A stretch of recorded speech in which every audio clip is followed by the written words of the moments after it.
Hi friends, Nandini ಕಿಚನ್ಗೆ ಸ್ವಾಗತ.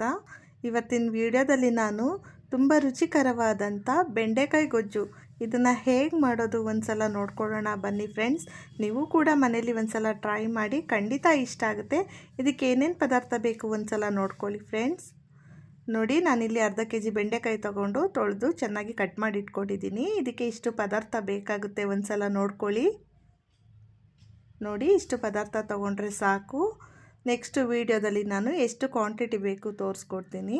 ನೋಡಿ, ಇಲ್ಲಿ ಒಂದು ಮಿಕ್ಸಿ ಜಾರ್ಗೆ ಸ್ವಲ್ಪ ತೆಂಗಿನಕಾಯಿ, 2ರಿಂದ 3 ಬ್ಯಾಡಗೆ ಮೆಣಸಿನ್ಕಾಯಿ, ಅರ್ಧ ಚಮಚ ಜೀರಿಗೆ, ಸ್ವಲ್ಪ ಬೆಳ್ಳುಳ್ಳಿ, 1 ಈರುಳ್ಳಿ, ಸ್ವಲ್ಪ ಹುಣಸೆ ಹಣ್ಣು, ಸ್ವಲ್ಪ ಕೊತ್ತಂಬರಿ ಸೊಪ್ಪು, 2 ಟೊಮೊಟೊ, ಇಷ್ಟನ್ನು ಚೆನ್ನಾಗಿ ರುಬ್ಕೋಬೇಕು. ಇಲ್ಲಿ ಒಂದು ಬಾಣಲಿಲಿ ನಾನು ಬೆಂಡೆಕಾಯಿನ ಚೆನ್ನಾಗಿ ಈಗ ಫ್ರೈ ಮಾಡ್ಕೊಳ್ತೀನಿ. ನೋಡಿ, ಇದು ಚೆನ್ನಾಗಿ ಫ್ರೈ ಆಗಬೇಕು, ಹಸಿ ವಾಸನೆ ಹೋಗೋ ಥರ ಚೆನ್ನಾಗಿ ನೀವು ಫ್ರೈ ಮಾಡ್ಕೋಬೇಕು. ಬೆಂಡೆಕಾಯಿನ ಯಾವಾಗ್ಲೂ ಚೆನ್ನಾಗಿ ಫ್ರೈ ಮಾಡಿದ್ರೆ ಗೊಜ್ಜು ಚೆನ್ನಾಗಿ ಬರೋದು, ಇಲ್ಲಾಂದರೆ ಚೆನ್ನಾಗಿ ಬರಲ್ಲ. ಅದು ಎಲ್ಲ ಒಂಥರ ಅಂಟಂಟಾಗಿಬಿಡುತ್ತೆ. ನೀವು ಇಷ್ಟು ಚೆನ್ನಾಗಿ ಫ್ರೈ ಮಾಡಿಕೊಂಡ್ರೆ ತುಂಬ ಚೆನ್ನಾಗಿ ಬರುತ್ತೆ. ನೋಡಿ, ಇಲ್ಲಿ ಒಂದು ಕುಕ್ಕರ್ ತೊಗೊಂಡಿದ್ದೀನಿ. ಇದಕ್ಕೆ ಒಂದು 50 ಗ್ರಾಮಷ್ಟು ಎಣ್ಣೆನ ಸೇರಿಸ್ಕೊಳ್ತಾ ಇದ್ದೀನಿ. ಎಣ್ಣೆ ಬಿಸಿಯಾಗಿದೆ. ಈಗ ಒಂದು ಈರುಳ್ಳಿ ಕಟ್ ಮಾಡಿಕೊಂಡು ಇದನ್ನು ಚೆನ್ನಾಗಿ ಫ್ರೈ ಮಾಡ್ಕೊಳ್ತೀನಿ. ನೋಡಿ, ಈ ರೀತಿ ಚೆನ್ನಾಗಿ ಫ್ರೈ ಮಾಡಬೇಕು. ಇದು ಫ್ರೈ ಮಾಡ್ಕೊಂಡ್ಮೇಲೆ ಒಂದು ಅರ್ಧ ಚಮಚ ಅರಿಶಿನ, 1.5 ಚಮಚ ಧನಿಯಾ, ನೋಡಿ ಧನಿಯಾ ಪೌಡ್ರ್ ಸೇರಿಸ್ಕೊಂಡೆ. 1.5 ಚಮಚದಷ್ಟು ಅಚ್ಚ ಪುಡಿ ಸೇರಿಸ್ಕೊಳ್ತೀನಿ. ನಿಮಗೆ ಖಾರ ಇನ್ನೂ ಸ್ವಲ್ಪ ಬೇಕಂದರೆ ನೀವು ಹೆಚ್ಚಿಗೆ ಖಾರ ಸೇರಿಸ್ಕೊಳ್ಳಿ, ನನಗಿಷ್ಟು ಸಾಕು. ನೋಡಿ, ಇದನ್ನು ಚೆನ್ನಾಗಿ ಒಂದು ಸಲ ಫ್ರೈ ಮಾಡ್ಕೊಳ್ತೀನಿ ಈ ಥರ ಎಣ್ಣೆಲಿ.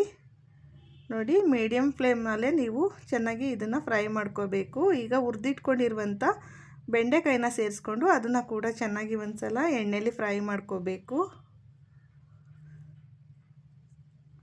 ನೋಡಿ, ಈ ರೀತಿ ಚೆನ್ನಾಗಿ ಫ್ರೈ ಮಾಡ್ಕೋಬೇಕು.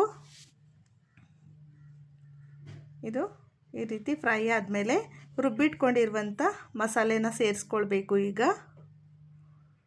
ನೋಡಿ, ಇದಕ್ಕೆ ರುಚಿಗೆ ತಕ್ಕಷ್ಟು ಉಪ್ಪು ನಾನು ಈಗಲೇ ಸೇರಿಸ್ಕೊಳ್ತಾ ಇದ್ದೀನಿ. ನೋಡಿ, ಉಪ್ಪನ್ನ ಸೇರಿಸ್ಕೊಂಡ್ಮೇಲೆ ಇದನ್ನು ಕೂಡ ಒಂದು ಸಲ ಚೆನ್ನಾಗಿ ಈ ರೀತಿ ಮಿಕ್ಸ್ ಮಾಡ್ಕೊಳ್ಬೇಕು. ನೋಡಿ, ಮಸಾಲೆ ಹಸಿ ವಾಸನೆ ಹೋಗೋವರೆಗೂ ಸ್ವಲ್ಪ ಚೆನ್ನಾಗಿ ಈ ರೀತಿ ಮಿಕ್ಸ್ ಮಾಡಿಕೊಂಡ್ರೆ ಸಾಕು. ನೋಡಿ, ಇದು ಚೆನ್ನಾಗಿ ಮಿಕ್ಸ್ ಆಗಿದೆ, ಹಸಿ ವಾಸನೆ ಹೋಗಿದೆ.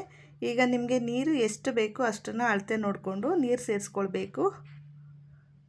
ನೋಡಿ, ನಿಮಗೆ ಇನ್ನೂ ಸ್ವಲ್ಪ ನೀರು ಬೇಕು ಅಂದರೆ ಇದು ತುಂಬ ಗಟ್ಟಿ ಇದೆ, ಇನ್ನೂ ಸ್ವಲ್ಪ ನಾನು ನೀರು ಸೇರಿಸ್ಕೊಳ್ತೀನಿ. ನಿಮ್ಗೆ ಎಷ್ಟು ಬೇಕೋ ಅಷ್ಟು ನೋಡಿ ಸೇರಿಸ್ಕೊಳ್ಳಿ.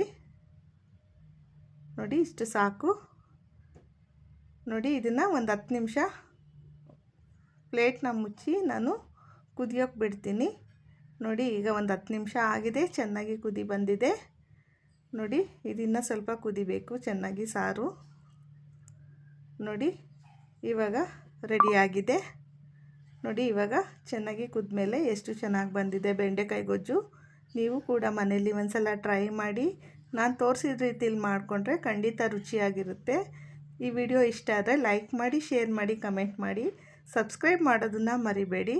ಇಷ್ಟೊತ್ತು ನನ್ನ ವಿಡಿಯೋ ವಾಚ್ ಮಾಡಿದ್ದಕ್ಕೆ ಥ್ಯಾಂಕ್ ಯು ಸೋ ಮಚ್.